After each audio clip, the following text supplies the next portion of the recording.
पूरे परिवार लंबा चौड़ा हो गया, एक ही कमरा में रहते हैं, जैसे लोगों के पीड़ित कहते हैं हम लोग। हमारी सरकार हमेशा जनहित की बात हम लोग करते हैं। हमारी सरकार जब बड़ी थी तो आपको मालूम होगा, हमारी सरकार बनने के बाद पूरे देश और दुनिया में और झारखंड में सभी जगह कोरोना की महामारी आ गया। उसके बावजूद हम लोग आजीवन आपके लिए आभारी रहूंगी। तीसरी, हम लोगों की जो समस्या किसानों को, मजदूरों को, आसपास के इलाकों में जो लोगों को होती है, वो ग्रामीण सड़कों को लेकर के था। आदरणीय आलमगीर जी के नेतृत्व में एक ऐसी योजना, हम लोग सोचते थे 15 किलोमीटर अगर विधायक को सैंक्शन किया गया है रास्ता, तो हम किस रास्ते को बनवाएं और किस रास्ते को छोड़ें। कीचड़ में यहाँ की जनता चलने, पूरे परिवार लंबा चौड़ा हो गया, एक ही कमरा में रहते हैं, जैसे लोगों के पीड़ित कहते हैं हम लोग। हमारी सरकार हमेशा जनहित की बात हम लोग करते हैं। हमारी सरकार जब बनी थी तो आपको मालूम होगा, हमारी सरकार बनने के बाद पूरे देश और दुनिया में और झारखंड में सभी जगह कोरोना की महामारी आ गया। उसके बावजूद हम सांसद मंत्री आदरणीय प्रदीप यादव जी, हमारी बहन और इस क्षेत्र की लोकप्रिय विधायक दीपिका पांडे जी, जिला परिषद की अध्यक्ष बेबी जी, उपायुक्त जिशान साहब, एसपी मीना साहब, यहाँ उपस्थित सभी हमारे प्रेस प्रतिनिधि साथियों, दोस्तों और दूर दूर से आए हुए सभी मेरी माँ, बहनों, नौजवान साथियों, दोस्तों, आप सभी लोगों को बहुत जोहार, प्रणाम, सलाम। साथियों, दोस्तों, हेमंत सोरेन जी के नेतृत्व में झारखंड की सरकार, झारखंड की महान जनता ने 5 साल का बहुमत दिया और हम हमारे युवा मुख्यमंत्री के नेतृत्व में बहुत मजबूती के साथ इस राज्य को उन्नति और समृद्धि के मार्ग पर प्रशस्त करने को आगे बढ़ रहे थे। लगातार हमारी ऐसी योजनाएं थी कि जो योजनाएं अंतिम पायदान पर खड़े व्यक्ति की अभिव्यक्ति, उसके सपनों की सरकार की वो योजनाएं हम साकार कर रहे थे।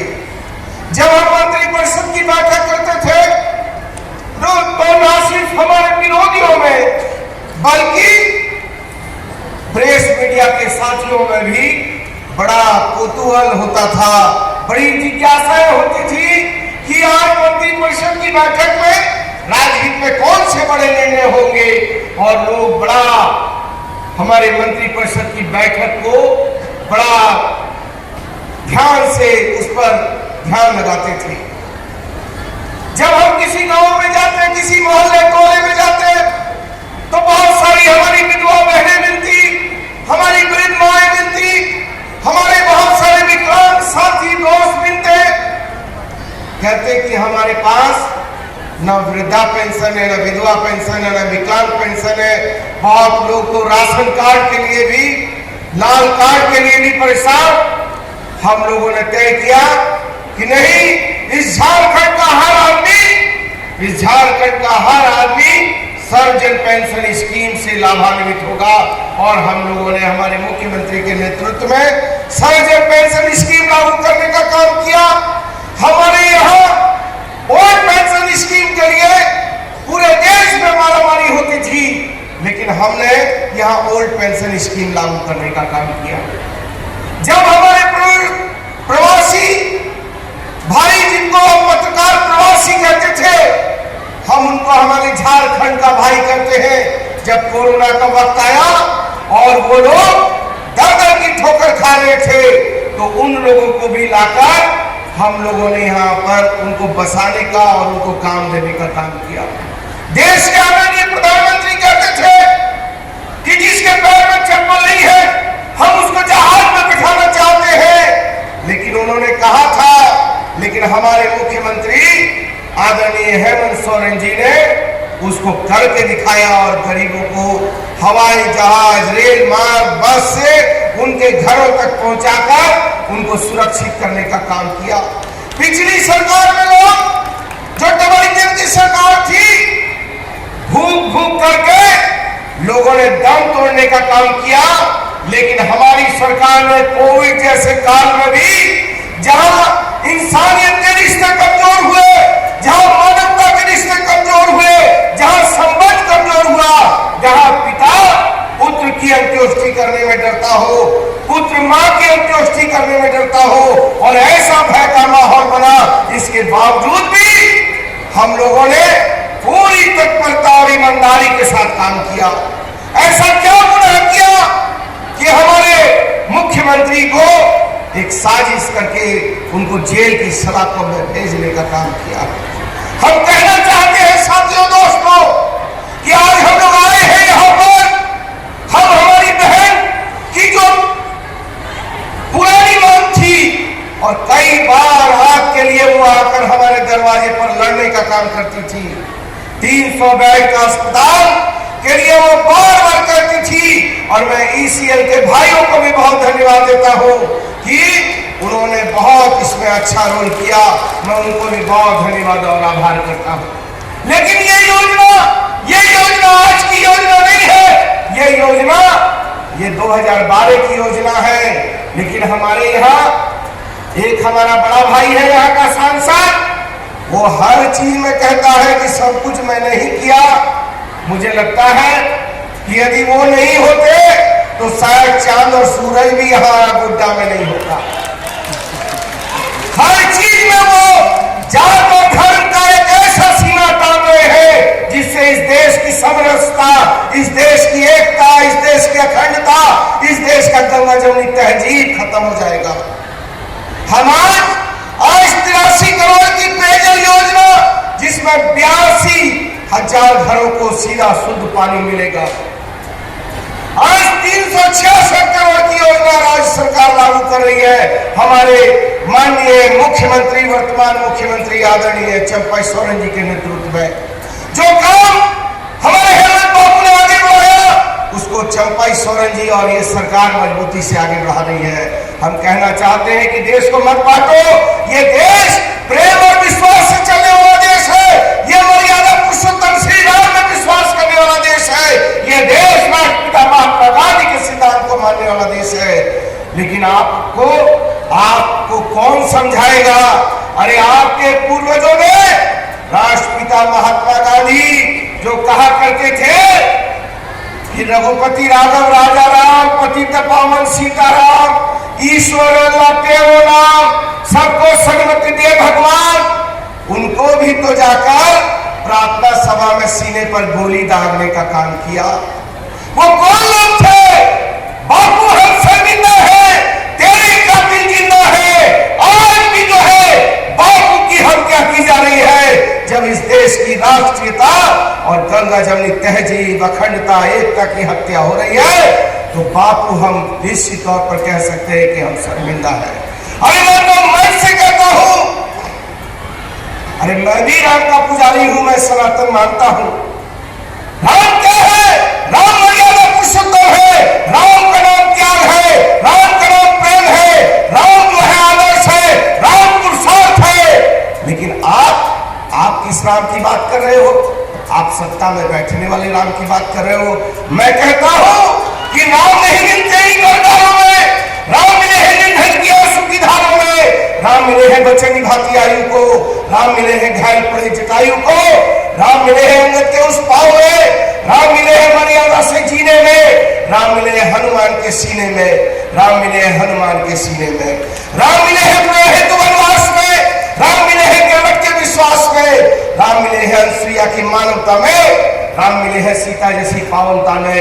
राम नहीं मिलते मंदिरों के फेरों में, राम मिले हैं सबरी के झूठे बेरों में, राम मिले हैं सबरी के झूठे बेरों में। मैं भी सौगंध राम की खाता हूँ, मंदिर की कसम खाता हूँ। मेरा पूरा भारत धर्म स्थान है, और मेरा राम तो मेरा हिंदुस्तान है, मेरा राम तो मेरा हिंदुस्तान है। तो आप किस राम की बात कर रहे हो? और अभी ये जो 83 करोड़ का पेयजल योजना लागू हुआ, इन लोगों का बस चले तो ये पानी में भी ये जो है आग लगाने वाले लोग हैं। अरे मैं कहना चाहता हूं निष्कल भाई, अरे बांट दिया इस धरती को, चांद सितारों का क्या होगा, नदियों के कुछ नाम रखे, बहती धाराओं का क्या होगा। शिव की गंगा भी पानी है, शिव की गंगा भी पानी है, आबे जमजम भी पानी है, मुल्ला भी पिए पंडित भी पिए, पानी का मजहब क्या होगा। पूछो इन फिरका परस्तों से, क्या सूरज नया उगाओगे, एक हवा में सांस सबकी, क्या हवा भी नहीं बहाओगे। और नस्लों का करे जो बंटवारा, वो रहबर कौम का ढोंगी है। क्या खुदा ने मंदिर तोड़ा है या राम ने मस्जिद तोड़ी है। इसलिए हम कहना चाहते हैं और हम अकलियत के भाइयों से भी कहेंगे कि जो भाई अकलियत के भाई हैं, आप मुसल्ले ईमान हैं, इसलिए मुसल्ले ईमान का मतलब है कि जिसका ईमान कभी डगमग नहीं हो। मैं उनसे कहना चाहता हूं कि आप शहादत में इबादत करने वाले लोग हो, इसलिए डरने की जरूरत नहीं है। और मारने वाले से बड़ा बचाने वाला होता है। बिना उसकी मर्जी के एक पत्ता नहीं हिल सकता, बिना उसकी मर्जी के एक आपके बदन में रूह नहीं रह सकती है। वह तो इज्जू मंतशा, वह तो जिल्लू मंतशा, सारा फजीलत को देता है, इसलिए डरने की जरूरत नहीं है। औज़ु बिल्लाहि मिनश शैतानिर रजीम, बिस्मिल्लाहिर्रहमानिर रहीम, ला इलाहा इल्ला अंता सुब्हानका इन्नी कुन्तु मिनज़ जालिमीन। इसलिए मारने वाले से बड़ा बचाने वाला है। ये क्या करेंगे ये लोग, इनको हर चीज में जात दिखता है। पहले हिंदू मुसलमान किया, बाद में शमशान और कब्रिस्तान किया, उसमें भी इनका पेट नहीं भरा। तो ये आगे जब जब चुनाव आता है तो हिंदुस्तान और पाकिस्तान करते हैं। अरे भाइयों, हिंदुस्तान पाकिस्तान क्यों कर रहे हो। जब कारगिल का युद्ध हुआ तो इस देश के मुसलमानों ने, जो मुसल्ले ईमान में विश्वास करने वाले लोग हैं, उन लोगों ने मिलकर पाकिस्तान की मजम्मत करने का काम किया और सड़कों पर उतरकर विरोध करने का काम किया और ये बताया कि हिंदुस्तान का मुसलमान वफादार था, है और रहेगा। क्या भूल गए 1971 का युद्ध, जब अमेरिकी पेटेंट देगा रहा था और आकर हमारी मातृ वतन मां भारती को जो है लहूलुहान करना चाहता था। वो कौन भाई दलाल था, वो हवलदार अब्दुल हमीद था, जिसने अपने तन पर बारूद बांधा और बारूद बांधकर मातृ वतन की खातिर, मां भारती के खातिर उसमें सोकर उसको उड़ा दिया और बता दिया कि हिंदुस्तान का मुसलमान वफादार था, है, रहेगा। लेकिन आप कौन लोग हो? आप तो राष्ट्रपिता महात्मा गांधी के सीने पर गोली मारने वाले लोग हो, जिन्होंने अंतिम 3 शब्द कहे, हे राम हे राम हे राम, कह के जिसने प्राण को त्यागा। मैं समझता हूं कि हम भक्त और भगवान की पूजा करने वाले लोग।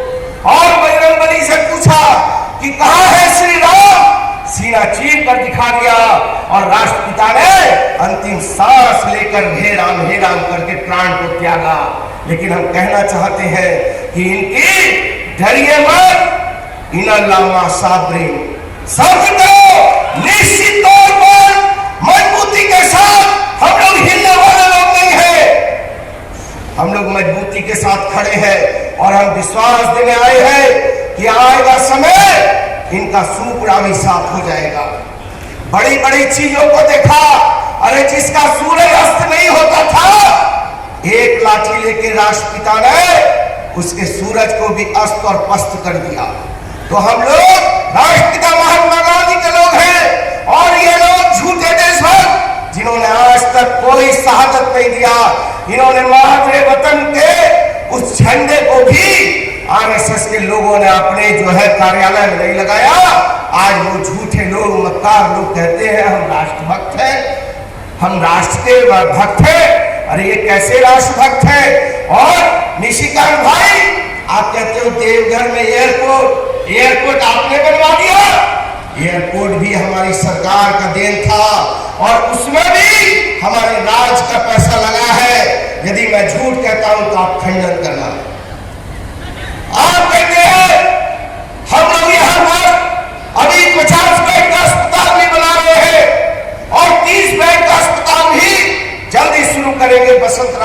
SC चालू होगी बसंत राय में। हम लोग प्रयास में लगे हैं कि कैसे करके, हम झूठे वादे करने वाले लोग नहीं हैं, हम मजबूती से खड़े रहने वाले लोग हैं। और हम कहना चाहते हैं कि ये लोग हम लोगों को डरपोक और बोका समझते थे। इनकी चाल थी कि कैसे करके राष्ट्रपति शासन लगा दे। जब ये नहीं सके, चुनावों में हारते गए और जनता ने इनको जब निरस्त कर दिया, तो ये लोगों ने फिर 356 का बेजा इस्तेमाल करने का प्रयास किया। लेकिन मारने वाले से बड़ा तो बचाने वाला है। क्या होगा, कोशिश की थी लेकिन वो कोशिश कामयाब नहीं हो पाई। और हम बहुत विश्वास के साथ कहते हैं कि इनके जो नापाक मंसूबे हैं वो पूरे नहीं होंगे। आपने राहत इंदौरी साहब का नाम सुना होगा। राहत इंदौरी साहब का एक बड़ा प्यारा शेर है कि गनीमत है सब्र मेरा, लबालब हूं भरा नहीं हूं। वो मुझको मुर्दा समझ रहे हैं, उनसे कहो मैं मरा नहीं हूं। वो कह रहे हैं मिटा दूंगा नस्ल तुम्हारी, उनकी आदत है डराने की, मेरी फितरत है मैं डरा नहीं। अरे कैसे डरा दोगे भाई? कोनो हम लोग बकरी है कि गला में रस्सा डाल दोगे? अरे शेर को पिंजरा में कैद तो कर दिया, लेकिन शेर को जो है पिंजरा में कैद करने के बाद भी शेर जो है वहां से गरज रहा है और उसकी गर्जन से तुम्हारा पैर थरथरा रहा है। आने वाला जो चुनाव हो, लोकसभा का जो चुनाव हो, उसमें आप बताइए ये सरकार जनता के लिए, जनता के द्वारा बनी सरकार को आपने जो पीठ में खंजर भोंका है, वो खंजर जो है बर्दाश्त नहीं करेंगे। क्योंकि हम भगवान बिरसा मुंडा को मानते हैं, हम सिद्धू कानू को मानते हैं, चांद भैरव को मानते हैं, नीलांबर पीतांबर को मानने वाले लोग हैं। हम जो है शहीद निर्मल महतो को मानने वाले लोग हैं। हम राष्ट्रपिता महात्मा गांधी में विश्वास करने वाले लोग हैं। और हम विश्वास देते हैं कि इस देश में बदलाव आएगा और सोनिया जैसी महिला जिसने प्रधानमंत्री का पद छोड़ दिया हंसते हंसते, वैसी महिला हमारी नेता है। जिस परिवार में शहादत की इबादत लिखी इंदिरा जी से लेकर राजीव गांधी तक, हम उसके वंशज हैं। हम राष्ट्रपिता महात्मा गांधी के वंशज हैं। हम डरने वाले लोग नहीं हैं। हम उम्मीद करते हैं कि आने वाला लोकसभा भी चुनाव जो होगा वो आप ऐतिहासिक चुनाव करेंगे और मुंहतोड़ जवाब देंगे।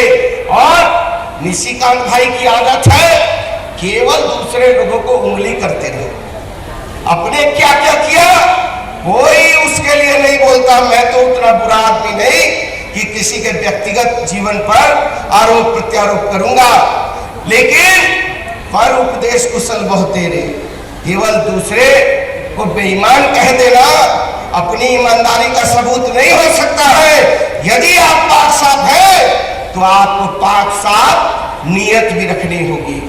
मैं इसी साथी दोस्तों आपको इसी बात की तसल्ली देने आया हूं। और आज जो योजनाएं हैं मैं बहुत धन्यवाद देता हूं। दीपिका मेरी छोटी बहन है और बहुत आपके लिए लड़ती रही, हमसे झगड़ती रही। और इतना याद रखिए कि कुछ लोगों ने अपना दिखावा करने के लिए शिलान्यास वगैरह कार्यक्रम कर दिया। अरे आपने धरातल पर शिलान्यास किया होगा, लेकिन हम लोगों ने तो हमारी जनता के दिलों में अपना पहचान बना लिया है। और जब दिलों में पहचान बना लिया है तो धरातल की झूठ मक्कारी से कुछ नहीं होगा। क्योंकि यहाँ की जनता समझ चुकी है कि कौन लोग उसके लिए लड़ने वाले लोग हैं, कौन उसके लिए। आपकी जब बात होती है तो सदन से सड़क तक प्रदीप यादव जी लड़ने का काम करते हैं, मजबूती से बोलने का काम करते हैं। दीपिका पांडे लड़ने का काम करती है, बोलने का काम करती है। इसलिए आप अपने प्रतिनिधियों को समझने का प्रयास करो। और मैं बहुत धन्यवाद आभार देता हूं। और जिला प्रशासन से भी कहूंगा कि जो योजनाएं हैं वो योजनाएं धरातल में दिखनी चाहिए। केवल शिलान्यास करने से हमारा काम नहीं होगा। हमको वो जो पानी है वो पानी उन घरों तक पहुंचाने की जरूरत है। और जो डिग्री कॉलेज जो खोला गया है और बच्चों को पठन पाठन के लिए आगे बढ़ाया जा रहा है, और बहुत सारी ऐसी योजनाएं हैं, सड़कें हैं, सब जो है अच्छी व्यवस्था की जा रही है। मैं आपको वादा करने आया हूं आदरणीय चंपाई सोरेन जी की तरफ से, आदरणीय हमारे पूर्व मुख्यमंत्री हेमंत सोरेन जी की तरफ से, हमारे राहुल गांधी और सोनिया गांधी, मल्लिकार्जुन खड़गे साहब और मीर साहब की तरफ से आपको वादा करने आया हूं कि ये सरकार जनता की थी, जनता की है और जनता की रहेगी और जन आकांक्षा की पूर्ति करेगी। बहुत बहुत धन्यवाद, बहुत बहुत शुक्रिया।